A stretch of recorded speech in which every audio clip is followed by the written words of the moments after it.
Hello, Trenton. Hello, Connor. Welcome to Switching Reels. The energy level that you give the intro to this is not consistent. I just edited the, which one was it? Hello, Trenton! There we go. That's more consistent. Thank you. What did we watch today? We watched the Steven Spielberg movie. Nope. Dang. Psycho. By Alfred Hitchcock. Was it by Alfred Hitchcock? I think there was a book it was not by Alfred Hitchcock. You said that it was Steven Spielberg, and I was just coming around and making that a little bit less wrong. Yeah, that's a good point. All right, this is an old movie. If you like old movies, yes, you should watch it. And it feels older than it is. This was made in 1960. Okay. Color film was fully available. Alfred Hitchcock just wanted to prove that you didn't need it. You didn't need it. Yeah, man. Yeah. Do we have any old colored films on this list? Sorry, so far. Old colored films? Yeah. No. I mean, most of the ones that we've had are ones that were in black and white, and then they colorized them later. Yeah. And then we just didn't watch the colorized editions because colorization was... silly. Yeah, kind of dumb. We probably have better AI for it now. I do appreciate certain colorized editions of things if it adds to the feeling of the movie. Absolutely. But, like, It's a Wonderful Life. We watched that. It has a colorized version. I can't stand the colorized version. I don't think we should do the colorized version of It's a Wonderful Life. Yeah, like it was... There's other renditions for it. Yeah. Go see the play. That's colorized. The movie's in black and white. Yeah. And it should be in black and white. I like that. That's good. All right. What did we feel on this movie? My feeling on this movie is 10 out of 10. Really? On both? Love this film. No, that's my enjoyment level. It's a 9 out of 10 for me on technical. Okay. And it loses the point because you can tell that Alfred Hitchcock definitely didn't like certain characters and just kind of rushed through their sections. Yeah. And it was just like, okay, fair enough. Like, Sam and Lillian? Maybe it's Lillian. It was Mollian. It was something that started with an L. Okay. I know that much. He clearly didn't like them very much. No, not a ton. And he barely liked the private detective. Exactly. like both of their sections were pretty much like, here are the characters, and we get through their stories as fast as possible. We can. But like, I think the section all the way from the beginning through when Marion Crane dies and... That's spoilers! Oh, yeah. What side of the wall do you think we're on? I think we're on the spoiler side of the wall. Good. Like, comment, subscribe. Like, comment, subscribe. Now that I've spoiled... We didn't hear either one of mine. This is a heck. I'll do that on the other side. Please like, comment, subscribe. We're trying to figure out if we're doing a tier list. My vote is yes for Miyazaki specifically. Yeah.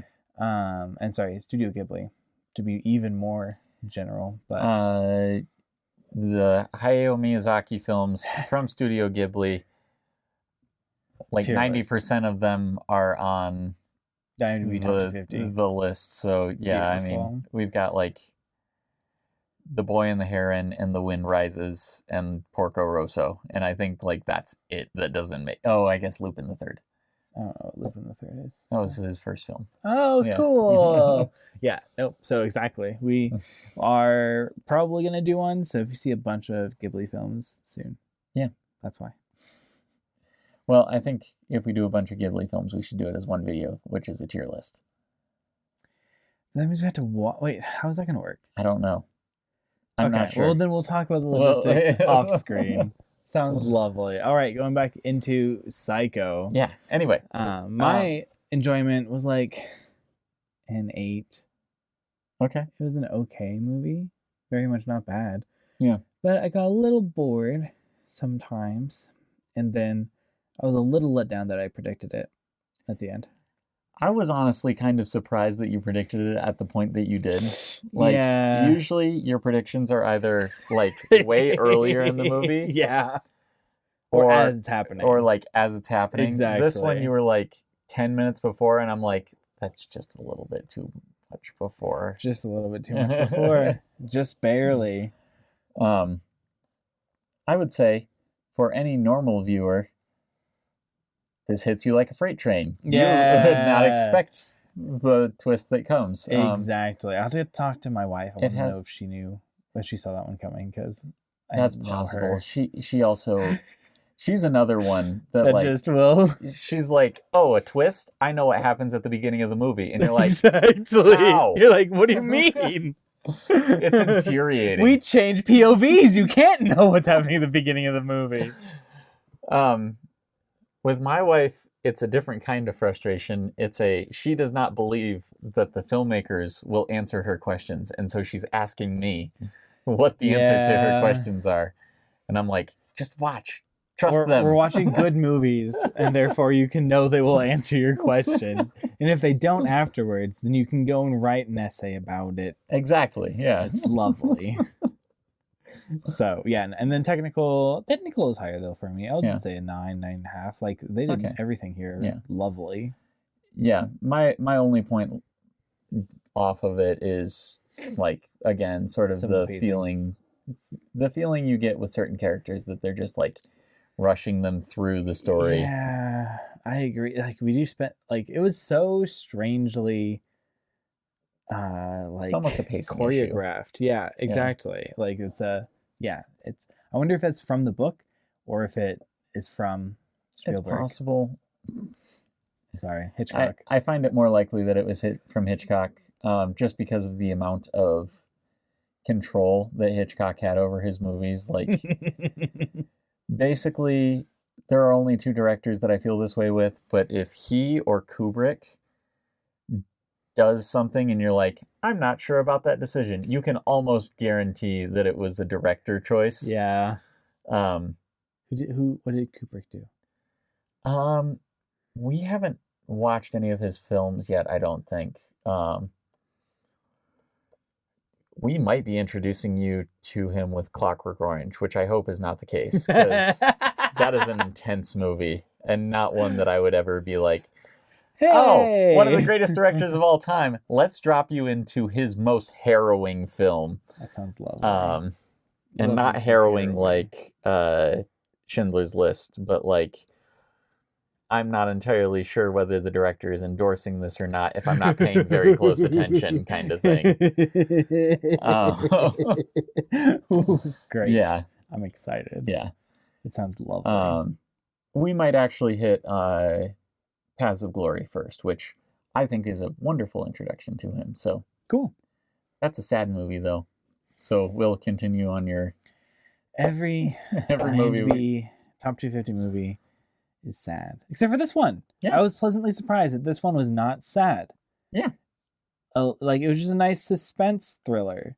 Yeah. You know, like, it wasn't even really horror. Had some jumps, but wasn't anything too crazy. I actually really appreciate this as horror, but not necessarily for like it's not one of those ones where you watch and you're like, oh, that was so gruesome. Yeah. It's more one that you watch and you're like, it's that building sort of dread. Yeah.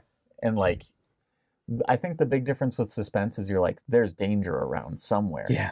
And with this one, you're like, they're going to die. I know where the danger is. Like, I am well aware that this person is going to die. Yes. And I don't like it, and I want it to stop. Yeah. That's what good horror does. Nice.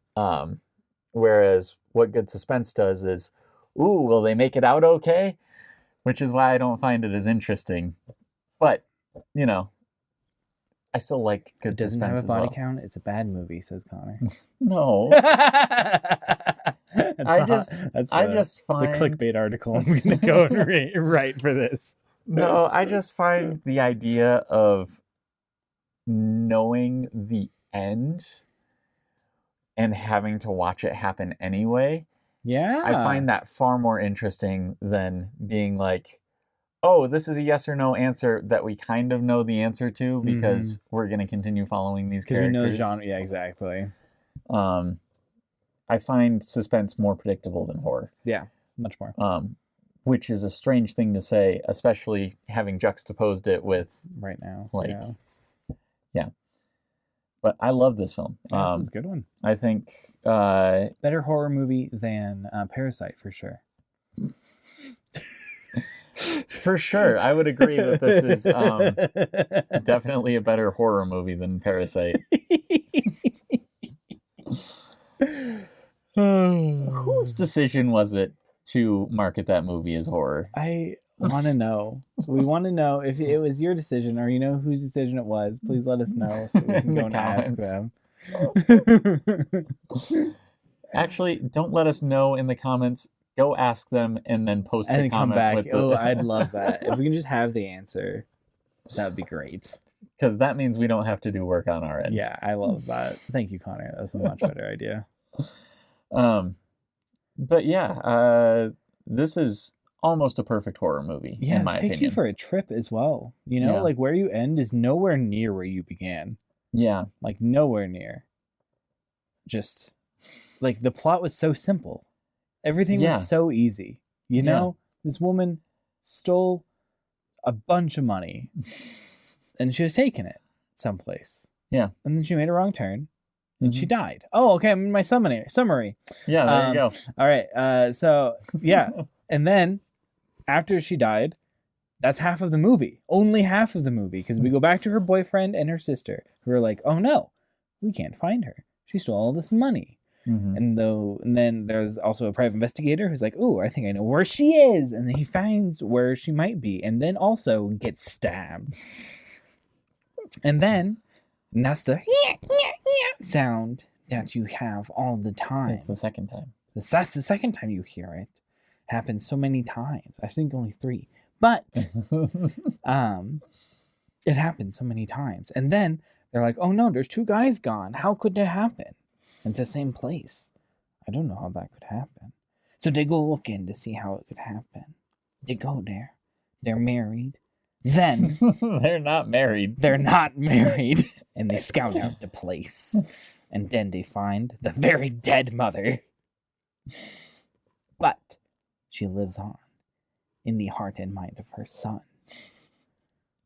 who tries to stab them more. And then we have a weirdly long 10-minute explanation of why this man is psychotic, which actually I didn't mind. Yeah. It's a weird ending to the movie. And then you zoom in on the man's face that was stabbing people, Master Bates. And here, I liked the voiceover. Anyway, and that's my summary. All right. I've got a much shorter summary. Yeah, good. Marion Crane steals $40,000 from her employer. She goes on a trip to see her boyfriend so that they can get married with $40,000. She gets tired and stops at a motel. At the motel, she is murdered. Then, a whole bunch of people start looking for her, including a private investigator for the guy she stole $40,000 from, her boyfriend, and her sister. One by one, they decide, I'm going to go looking for her. And the first one dies and the other 2 don't. And they find out what's going on with Norman Bates dressing up like his mom to keep her alive and murdering everybody that comes in. Anyone that turns him on. Anyone that turns him on. Or that he thinks is going to find out that he got turned on. Can't let them know. If they know, you stab them. And not in a nice way. I'll remind you, this is going on the internet.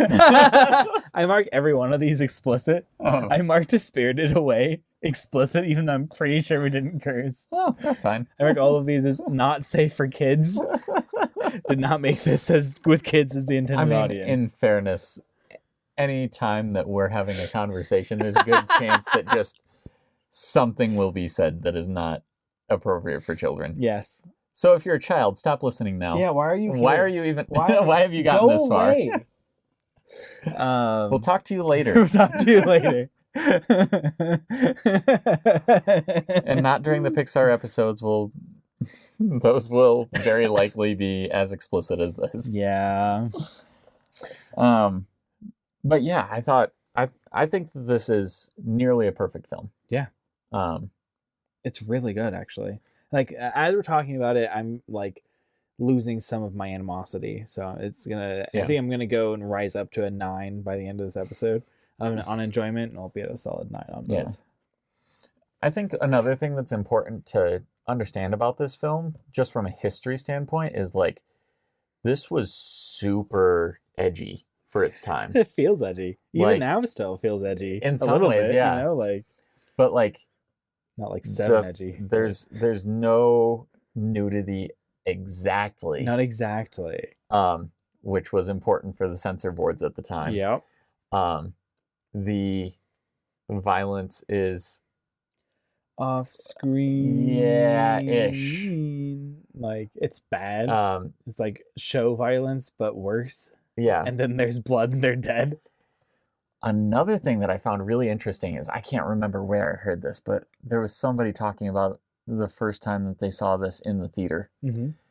And the awkward laughs when she flushes the toilet, because it was just not socially acceptable for you to acknowledge the fact that, you know, you flush the toilet. Yeah. And that's a real part of life. Oh, that's so funny. And the other thing that was really interesting and a little bit more upsetting is he was talking about the ladies behind him when the scene of Norman Bates cleaning up Marion Crane's body. And at this point, you still believe that it's the mother that's done it and her son is just covering up for her crime. Exactly. And the ladies behind him going, "Oh, what a good boy." And it's like, oh my gosh, that is a dysfunctional relationship. Oh no. Who's the him in that sentence? Norman Bates. No, but who's the him watching the movie? I don't remember who it was. Gotcha. I missed that part. It might have been in one of the commentaries that I watched on this, or it was somebody. I don't remember exactly who this was, but I do remember that particular story. Oh my goodness. Like, I started getting a little suspicious at the beginning because we didn't see her face. Mm-hmm. And like, that was currently it's a dead giveaway that they're very much hiding something. And so your brain should start working out what they're hiding. I think that can be glossed over some by some of the trappings of horror. Mm-hmm. Because when you've seen a lot of horror movies, they do a really, really good job of like never showing the killer's face or never showing the monster fully. Nice. And so you get like hints. If I was more immersed into the horror culture, it wouldn't hit me as hard. Yeah. I mean, I think this was probably one of the movies that sort of codified that. Yeah. But like, there's a reason that, you know, like a lot of slasher villains wear masks and that kind of thing, because not seeing the person's face is very much a part of it. Right. Yeah. Like, it's the separation of person from monster is one of the cooler things in horror and this kind of like horror suspense. It's a really, really like, and then at the end have reality crash back into you and be like, oh, this is a person. And as it is for most horror movies, not all of them, but it's just very cool. I mean, a lot of them, it is a person, but we still don't show you their face because the symbol is more unnerving than the individual. Every time I hear the word symbol, I want to go watch V for Vendetta. That was somebody who wore a mask too. Exactly. For different reasons. But like, I'm not an expert on the horror genre. I've got friends that would probably be better suited for this conversation. But I mean, the fact that we don't ever really see Michael Myers' face from the Halloween movies. We don't ever really see the face of Jason from Friday the 13th. we don't see the face of... I move very quickly to monster movies. Nice. So I don't know, maybe it doesn't work the same. But like I think a lot of things, like the sort of quintessential villains, are either on the side of like Freddy from Nightmare on Elm Street, where it's like, it's kind of a person, but he's horribly disfigured. Yes. And honestly is playing more into the monster side of things than the slasher side of things. Completely. Or it's, this is someone in a mask and we don't show you their face unless that's supposed to be the reveal at the end. Like exactly. in Scream or in this, or, you know, something like that. Completely agree. And so I think from that perspective, you don't really expect it to be the guy who just is kind of awkward and like very slightly sinister. Like that feels like too easy an answer. It does. For so long in the film. Yeah. And I really like how they hinted at the like, then who did we bury? Right, yeah. Like the mom still is alive. Yeah. Yeah, that was good. And the scene that really clinched it for, the mom is dead, was when he was arguing with his mom about going to the fruit cellar. Yeah. And we don't see the conversation because we see everyone else's conversation. That did the opposite for me the first time I watched it. Really? Yeah, because I was like, okay, those voices are way too different. And like, I'm watching him carry her downstairs. Like, those two things together made me go, there's no way. But you definitely saw through I got that. it. But he also is a taxidermist. And they spend like 15 minutes talking about he's a taxidermist. That's true. And so I'm like, if he's a taxidermist. But a lot of what also makes the taxidermy thing work for the film does not require that he taxidermied his mom. Oh, for sure. Like the fact that he taxidermies birds because he can't stand the idea of taxidermying beasts. And plays into the like, look at this cute nervous guy. Well, and it plays into that. It also plays into the fact that her name is Marion Crane. And you're like, so she's good. She's a bird. I heard when she said her last name was Crane, I was like, like you kind of see that and you're like, so he's treating her after she's dead. Like, and that for me was enough to be like, okay, I don't need to look into this any further. Like, that's just a brilliant connection. So good. Right at the beginning. Yeah. Yeah. He says halfway through the movie. The beginning of our time. I feel with like Norman. it is though. Like the halfway point of this movie feels like the first third, and not like this is a pretty last short movie. Yeah, it's not long. Yeah, I think it's like 86 minutes. Just the amount of like content though that they fit into the last half is a bunch. Yeah, just so much. The amount they fit into the first half is a bunch too. Like but it's more of a like single build. Exactly. You know? One thing that I really love is the whole subplot with the cop. Everybody forgets about that subplot. Right. But it does such a great job of establishing tension for her. It does. So early in the film. I completely agree. Like, she leaves and, like, at first you're like, it's just a little bit, like, uncomfortable because, she stole a whole bunch of money from her boss and her boss saw her leaving town and all that kind of stuff. But the cop is like, oh no, this lady's in trouble. And then he follows her. Yeah. I really liked the voiceovers in her head and then in Bates's head at the end. Yeah. The voiceovers in this were very, very well used. I think they were really well used. This is, looking back at my time writing screenplays and stuff, like, I was never really sure what to do with voiceovers because I was told like, voiceovers are a crutch, but also like a lot of films that I really love use voiceovers. And I was like, I don't really know how to use this stylistically. this movie, if I could have gone back in time and been like, look at the way this movie does voiceovers, I would have been writing much better screenplays at a much earlier age. No, completely. Like when I first saw this, I was probably 16, 17, something like that. Nice. And I did not pick up on that. I picked up on certain things that make this film brilliant, but not all of them. Yeah. Not by a long shot. And I really wish that I would have picked up on the voiceovers. The voiceovers were really good. Yeah. Like her going through her thoughts and like playing through.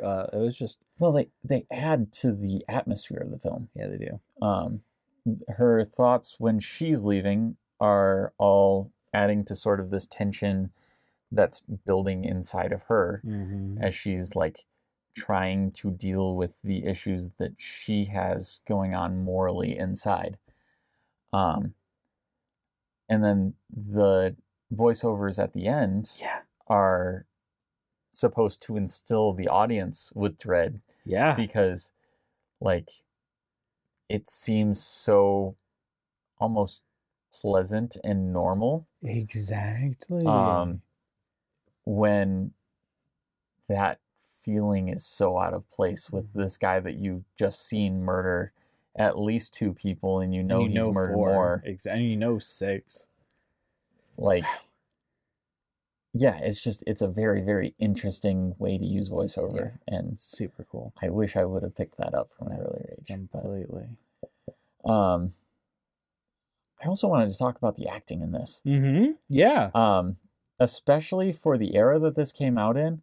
I was like, this is top Great notch. acting was not super common. Yeah. Like, I enjoy a lot of films from this era. I don't enjoy them for their acting. Exactly. The transatlantic accent does a really good job of making me overlook a lot of pretty horrible acting flaws. Exactly. I mean, there's a reason that during this era, Jimmy Stewart was the actor. It's because he was the only one that could show any sort of emotion, despite the fact that he only had 4 of them. He could do it well, though. Yeah, he could Gotta do those stick 4. with what you know. Yeah, he could do those 4 incredibly well. But yeah, the acting in this from beginning to end, even for the characters that, again, Alfred Hitchcock clearly just kind of wanted to shunt through. Like, even those actors were solid at the very least. I think Sam is probably the weakest actor of them all. I think so too. And he's not that bad. No, he's really not. Like, and who they got for Norman was just great. He was awesome. Interesting fact about Anthony Perkins. Okay. He was he was Norman Bates in this. He was like the teen heartthrob when he made this film. That makes complete sense. And he made this film and was basically told, this will shoot your career. And he's like, okay. Sounds great. I don't know, like, and obviously the culture is different then. Make that movie now, you still are the teen heartthrob. Right, yeah.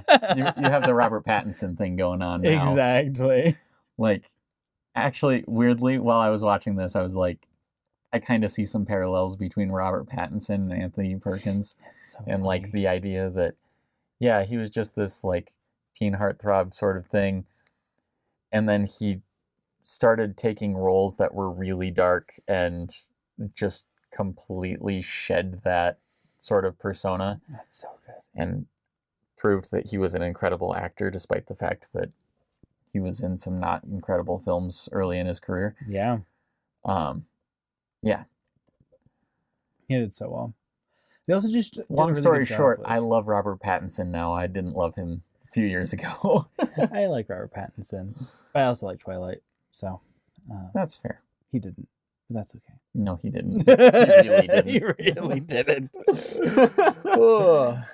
I've never actually seen the Twilight movies, but I have seen some of the behind the scenes footage of the Twilight movies, and the interviews with Robert Pattinson are gorgeous.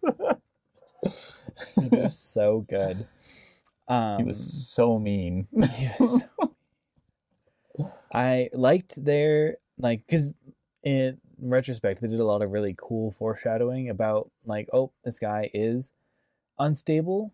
But also, I really liked the line of like, mother, like she couldn't hurt, like she's as harmless as one of these stuffed birds. Yeah. I was like, oh, poor guy, a little bit, you know, like yeah, you killed her, Yeah, and then you preserved her body, but like, poor guy. I mean, you didn't pick this up until a little bit later, but like I got to hear all of the like, oh, he's so sweet kind of things, and it's like, Trenton, you don't know what you're in for.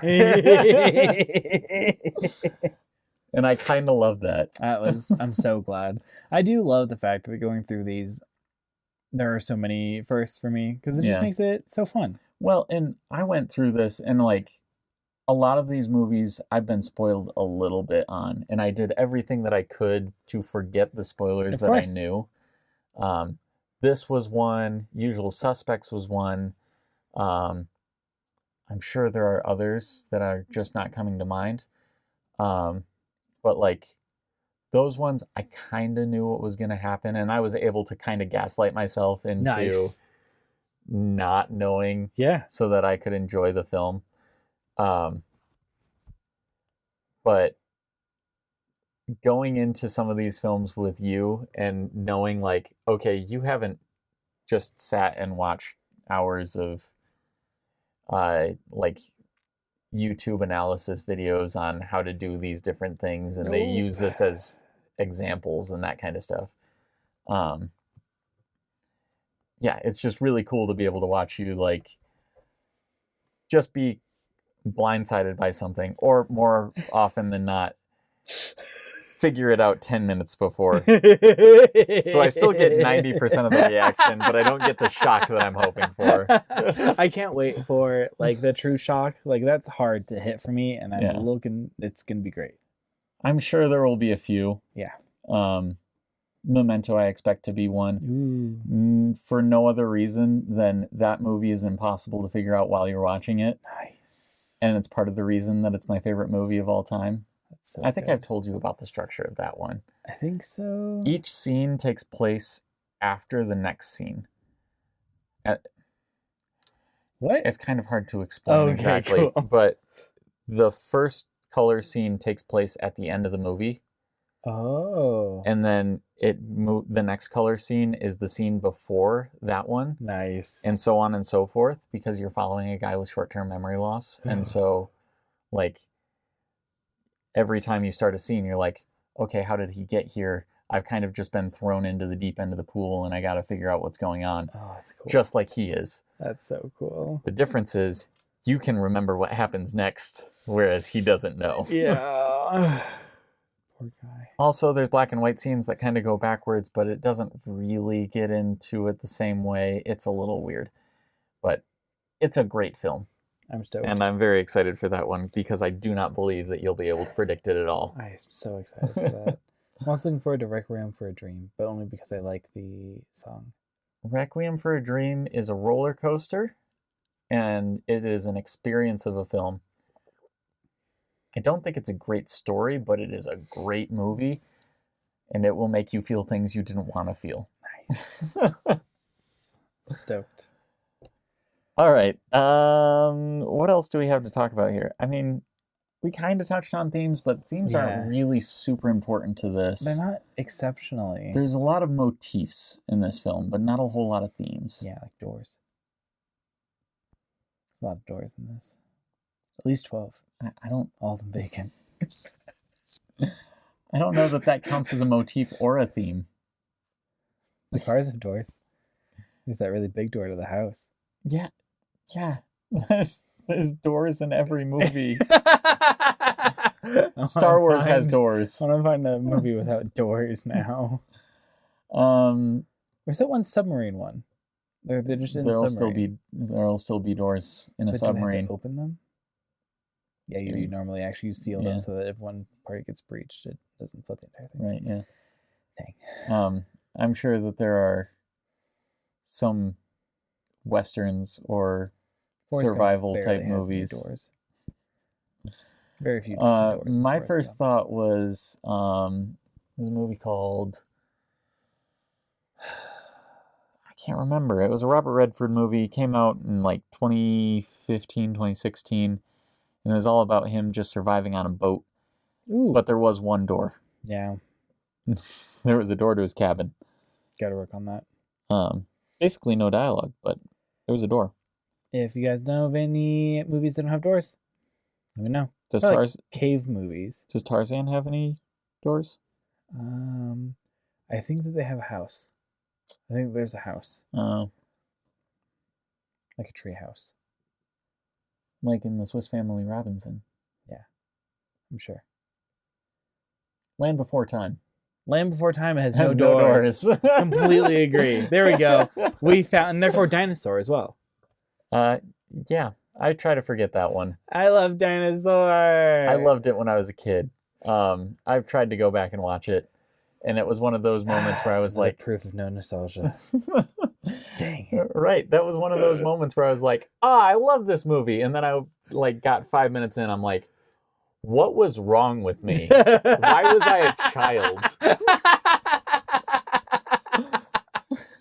Oh, that's beautiful. Why could I not just be an adult the whole time? Immediately. I have so much regret. If you have regret for being a child, hit the like button. Please. Also share with other people that might have regret for being a child. Yeah. I don't know. What else do we got here? Threw out the script again, so I... Yeah.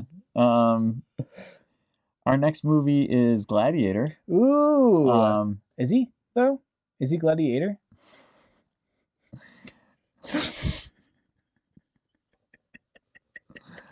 Have you ever seen Gladiator, Trenton? I have not. I have not seen Gladiator. I think I may have seen pieces of Gladiator, but not all of Gladiator. Stop saying it like that.